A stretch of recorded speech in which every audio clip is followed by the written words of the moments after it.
Sveiki!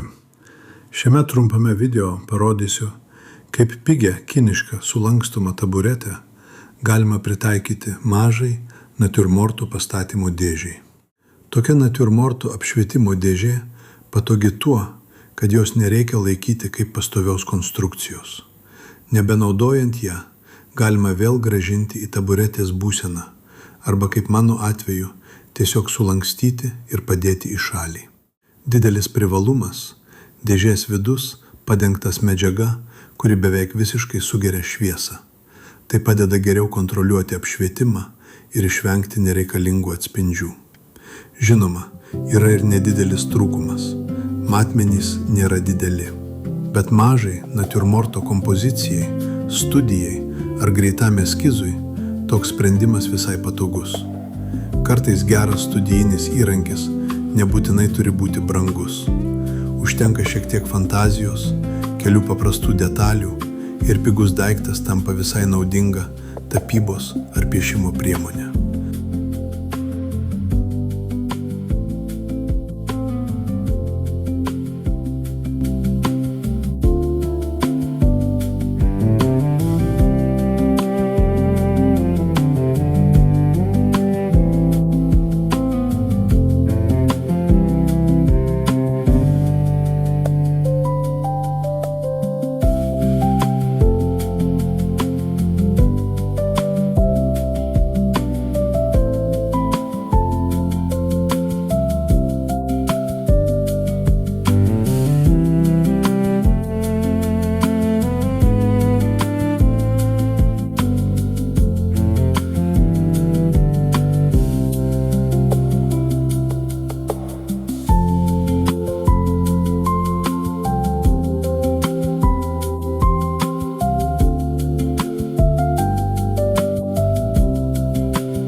Ačiū, kad žiūrėjote.